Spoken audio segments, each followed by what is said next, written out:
Doutor Mário Macieira, advogado, hoje conversando conosco sobre o grande temor que se abate sobre o Brasil.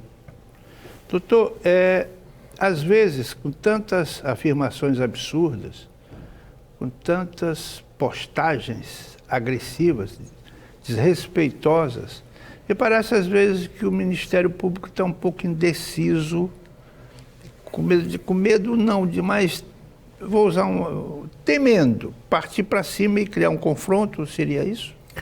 Não sei, eu penso que o Ministério Público, a magistratura, essas instituições receberam da Constituição tantas garantias e prerrogativas que não podem ter esse receio. Elas não são ou não devem ser instituições cuja ação ou omissão decorra de cálculo político. Elas devem ter um juízo estritamente jurídico. Ou o mais possível isento de considerações de natureza ideológica. E eu agora dei o exemplo do porte ilegal de arma de uso restrito, mas tem outros exemplos. Tem, é isso que eu digo, e se espera uma ação e não acontece. Apologia ao crime, o estímulo à brutalidade. Apologia ao crime. E existe uma série de outros, né? Os fatos são muito graves, né? Mas se tem tido uma conduta que, no meu juízo, essas instituições estão sendo omissas. Elas deviam ter maior rigor na aplicação da lei. Essa declaração do deputado Bolsonaro, não o pai, o filho, de que um cabo e o soldado dão jeito no Supremo, isso é um fato criminoso que já deveria ter sido objeto. Aliás, o ministro Alexandre de Moraes, salvo engano meu, ontem recomendou à Procuradora-Geral da República que investigue o fato. Alguma coisa que poderia impedir ou impedir a participação de Bolsonaro na eleição? Não creio. Nessas alturas dos acontecimentos, acho que não. Afinal de contas, teve votação para chegar ao segundo turno, mas na medida em que a sua eleição se baseia em alguma prática criminosa que seja suficiente para alterar, comprometer o resultado eleitoral, pode ser eventualmente, sim. Está se investigando agora o problema do abuso de poder econômico na disseminação de notícias falsas. Vamos ser claros, não é mentira, né? Não é mentira. Nas redes sociais financiadas com dinheiro de empresas. E a lei hoje proíbe a contribuição eleitoral de empresas para o processo, para qualquer candidato. Então, se isso ficar caracterizado, se houver realmente a prova do abuso do poder econômico, de acordo com as leis do país, ele pode sim ter sua eleição, sua candidatura, sua eventual diplomação impugnada. Mesmo diplomado? Sim, tem recurso contra a diplomação, tem ação de impugnação de mandato eletivo. A gente já teve um governador que sofreu esse tipo de ação aqui no estado. E ele também poderia, mas o problema que gera preocupação, o que gera preocupação? É que há todo um conjunto de atores políticos em torno da candidatura dele que ameaçam a própria existência da justiça no Brasil, da justiça eleitoral e do próprio Supremo Tribunal Federal. Então essa eleição está acontecendo sob um clima de ameaça. Sim, quer dizer, ou eu ganho ou eu mato. Sim, está acontecendo sob um clima de ameaça, existem violências na rua contra os opositores da candidatura. As pessoas dizem, de parte a parte existe extremismo. Não é verdade, não existe um único caso em que eleitores do Haddad tenham agredido, espancado, violentado eleitores do Bolsonaro. O inverso já é verdadeiro. Existem dezenas de casos. Vários. Dezenas de casos. Então, é preciso que as pessoas botem a mão na consciência e retornem ao que foi sempre a normalidade do nosso país. Depois de 30 anos de Constituição, em todos os processos eleitorais, por maior que fosse a polarização, nunca teve isso. Nunca ouvi isso. Veja bem, não seria essa oposição ao PT, porque não é nenhuma posição favorável ao Bolsonaro, é uma oposição ao PT, é contra o PT. Apesar de vários benefícios dentro do mundo universitário, financiamentos, programas, Bolsa Família, Bolsa Família, Minha Vida. Apesar de tudo isso, de repente parece que o PT é o único partido onde existem homens desonestos. É uma série de vestais, todos os outros. O Bolsonaro é um homem acima de qualquer suspeita.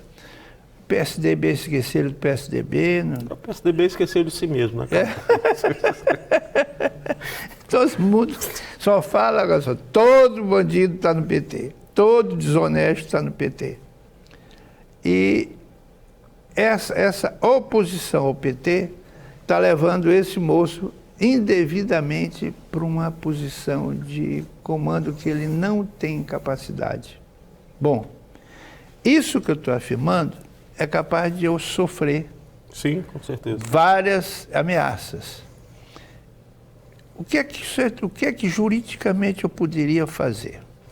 Não, eu penso que, primeiro, só o fato das pessoas xingarem e ameaçarem alguém via telefone, via rede social, já é um crime e que já pode ser objeto de uma tutela jurídica específica. Além de que, se as ofensas forem muito graves, se for atribuída a você uma qualidade desairosa da sua honra, da sua conduta, da sua reputação, você também pode imaginar uma reparação de natureza moral na esfera civil, não é?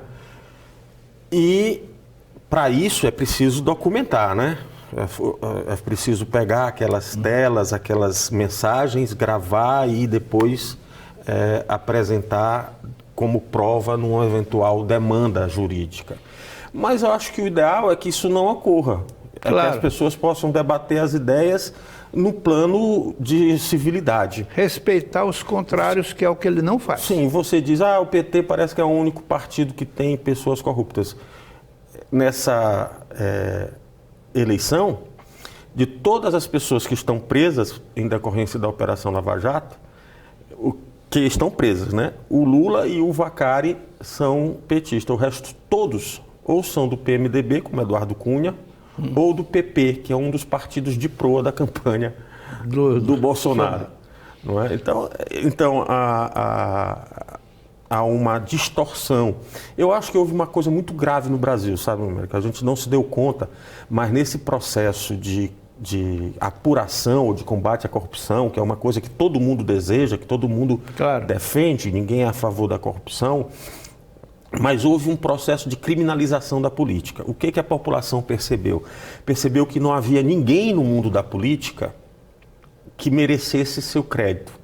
Soma-se a isso, a um agravamento da situação econômica, e as pessoas começam a ficar num nível de insatisfação, de frustração pessoal, que faz com que elas rejeitem todas as soluções mais centradas, não digo nem de esquerda, mas até de centro. O campo político fica absolutamente desacreditado pela maioria da população. E aí surge o outsider. E o Bolsonaro soube ocupar esse lugar de outsider, muito embora ele seja um político mais do que tradicional, 30 anos de carreira política, Congresso Nacional. Sem fazer nada. Sem fazer nada. O Flávio Dino disse que passou 4 anos na Comissão de Segurança Pública e ele não apresentou um único projeto, né, para a mudança da legislação penal, e que o próprio Flávio Dino era relator disso. O Bolsonaro, 28 anos de deputado, com toda a família dele ocupando cargos eletivos, quer dizer, além do mais, de uma tradição política muito ruim, que é aquela tradição política que faz da família, aí é pai, é mãe, é filho, é irmão, é cunhado, é parente, é aderente, a gente conhece essa história. Sim. E está todo mundo na política, à custa de um discurso de que não são políticos profissionais, são políticos profissionais, e do pior tipo, do tipo que só faz demagogia. O senhor acha que é um retrocesso muito grande?